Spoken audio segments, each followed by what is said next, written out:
आज सोचते हैं कि हमारे पैरों के नीचे हजारों किलोमीटर गहराई में क्या है। बाहर से तो अपनी पृथ्वी ठोस लगती है, पर अंदर क्या है ये जानने की कोशिश करेंगे हमारे पास मौजूद कुछ वैज्ञानिक लेखों और नोट्स के जरिए।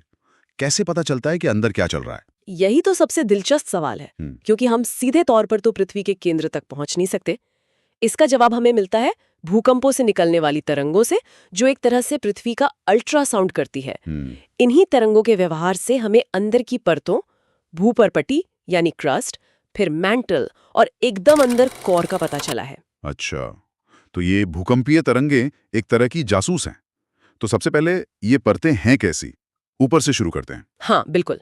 सबसे ऊपर है भूपर्पटी, जिस पर हम रहते हैं। ये बहुत पतली परत है। पृथ्वी के कुल आयतन का अब सोचिए सिर्फ 1% ही। सिर्फ 1%? हाँ। हाँ। और ये भी एक जैसी नहीं, महाद्वीपों के नीचे ये मोटी होती है, करीब 30 से 70 किलोमीटर, और समंदर के नीचे काफी पतली, बस 5-10 किलोमीटर। इसमें हल्के पत्थर होते हैं, सिलिका और एल्यूमिनियम जैसे तत्व ज्यादा मिलते हैं। ठीक है। और इस पतली सी परत के नीचे, उसके नीचे है मैंटल। हाँ, ये बहुत बड़ा है। हाँ। करीब 2900 किलोमीटर की गहराई तक फैला है। 1900 किलोमीटर, बाप रे। हाँ, पृथ्वी का सबसे बड़ा हिस्सा यही है। लगभग 83% आयतन इसी का है। ये भूपर्पटी से ज्यादा घना है। इसमें लोहा और मैग्नीशियम ज्यादा होता है।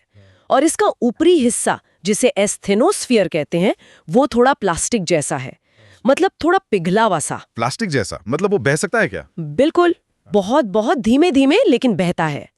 इसी एस्थेनोस्फीयर पर हमारी टेक्टोनिक प्लेटें तैरती हैं, जिनके खिसकने से ही तो भूकंप आते हैं और पहाड़ बनते हैं। अच्छा, तो ये प्लेट्स इसी परत पर तैर रही हैं। हाँ, और हाँ, ज्वालामुखी का जो लावा होता है ना, वो भी ज्यादातर यहीं से आता है। समझ गया।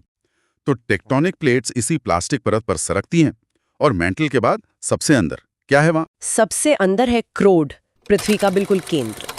ये मैंटल के ठीक बाद शुरू होता है, लगभग 2900 किलोमीटर गहराई से। इसका बाहरी हिस्सा, जिसे बाहरी कोर या आउटर कोर कहते हैं, वो पूरी तरह तरल है, पिघला हुआ। तरल?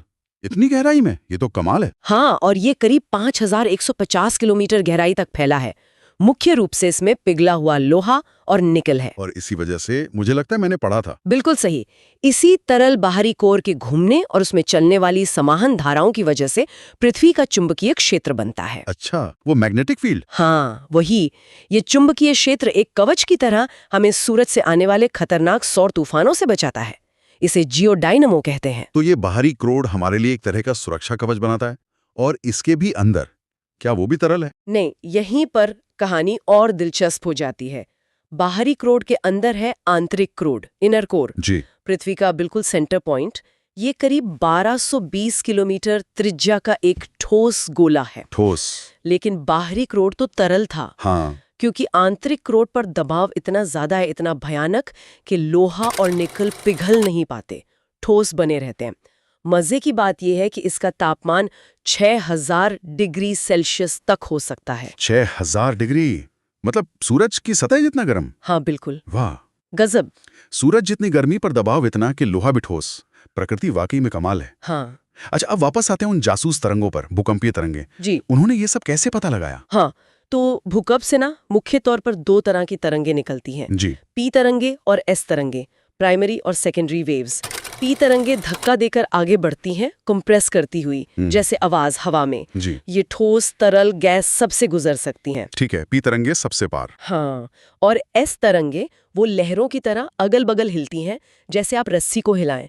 और ये सिर्फ ठोस चीजों से ही गुजर पाती हैं, तरल में ये खत्म हो जाती हैं। अच्छा, तो मतलब एस तरंगे बाहरी क्रोड से नहीं गुजर पाईं, और यही सबसे बड़ा सुराख था कि वो तरल है। बिल्कुल सही। यही वो आहा मोमेंट था साइंटिस्ट्स के लिए। जब भूकंप आता है तो दुनिया भर में लगे सीस्मोग्राफ इन तरंगों को रिकॉर्ड करते हैं। वैज्ञानिकों ने देखा कि पृथ्वी के एक बड़े हिस्से में एस तरंगे पहुंच ही नहीं रहीं। एक शैडो जोन, एक छाया क्षेत्र बन रहा था। हाँ, शैडो जोन। और ये तभी हो सकता था अगर बीच में कोई तरल पदार्थ हो जो उन्हें रोक दे। इसी से बाहरी क्रोड के तरल होने का पक्का सबूत मिला। वाह, मतलब जो तरंगे नहीं पहुंची उन्होंने राज खोल दिया। क्या बात है। और पी तरंगे, वो तो तरल से गुजर सकती हैं, उनका क्या? हाँ, पी तरंगे बाहरी क्रोड से गुजर जाती हैं, लेकिन होता क्या है कि जब वो मैंटल, ठोस, से तरल क्रोड में घुसती हैं तो उनकी दिशा और गति बदल जाती है। मुड़ जाती होंगी। जैसे लाइट पानी में जाने पर? बिल्कुल वैसा ही रिफ्रैक्शन होता है, और फिर जब वो तरल क्रोड से निकलकर वापस मैंटल में जाती हैं तो फिर से मुड़ती हैं। इस मुड़ने की वजह से उनका भी एक छोटा शैडो जोन बनता है, हालांकि एस वेव जितना बड़ा नहीं। तो इन दोनों तरंगों के रास्ते, उनकी स्पीड और उनके शैडो जोन का बारीकी से अध्ययन करके ही वैज्ञानिक परतों की गहराई, उनका घनत्व और उनकी अवस्था, मतलब ठोस है या तरल, इसका पूरा नक्शा बना पाए। और वो जो परतों के बीच की बाउंड्री होती हैं, जैसे मोवो। हाँ, मोहरोविश्चिक असंततता जो भूपर्पटी और मैंटल के बीच है, और गुटेनबर्ग असंततता जो मैंटल और बाहरी क्रोड के बीच है। इन जगहों पर तरंगों की गति अचानक बदलती है, जिससे इन सीमाओं का पता चलता है। कमाल है। यानी ये तरंगे पृथ्वी के अंदर का पूरा एक्सरे या अल्ट्रासाउंड कर देती हैं। अच्छा, ये बताइए, हाल में आंतरिक क्रोड के बारे में भी कुछ नई बात पता चली है? हाँ, ये भी काफी इंटरेस्टिंग है। कुछ हालिया रिसर्च, जैसे 2025 का एक अध्ययन था, वो ये इशारा कर रहे हैं कि शायद आंतरिक क्रोड का घूमना, उसका रोटेशन, पृथ्वी के घूमने की गति के मुकाबले थोड़ा धीमा हो रहा है। अच्छा। हाँ, और ये भी लगता है कि उसकी सतह पर भी कुछ बदलाव हो रहे हैं। पहले माना जाता था कि वो शायद पृथ्वी से थोड़ा तेज घूमता है। अच्छा, तो वो भी बदल रहा है। हाँ, ऐसा लगता है। ये दिखाता है कि पृथ्वी का केंद्र भी कोई शांत स्थिर जगह नहीं है। हाँ। वहां भी लगातार कुछ न कुछ चल रहा है। ये अभी एक्टिव रिसर्च का एरिया है। तो कुल मिलाकर भूकंप जो सतह पर कई बार तबाही लाते हैं, उन्हीं की तरंगे हमें पृथ्वी के इतने गहरे राज समझने में मदद करती हैं। भूपर्पटी से लेकर तपते हुए ठोस आंतरिक क्रोड तक सब कुछ जुड़ा हुआ है। सही कहा। और अंदर की ये हलचल, ये प्रक्रियाएं ही सतह पर जीवन को संभव बनाती हैं। चाहे वो टेक्टोनिक प्लेटों की गति हो जिससे महाद्वीप बने, या फिर वो चुंबकीय क्षेत्र हो जो हमें खतरनाक रेडिएशन से बचाता है। बिल्कुल। तो चलिए, आज के लिए इतना ही। लेकिन जाते जाते एक सवाल छोड़ जाते हैं सोचने के लिए। अगर मान लीजिए पृथ्वी का आंतरिक क्रोड धीरे धीरे ठंडा होकर पूरी तरह से ठोस हो जाए और फिर बाहरी क्रोड भी जम जाए, तो हमारे ग्रह पर और खासकर उसके चुंबकीय कवच पर क्या असर पड़ेगा? सोचिएगा जरूर।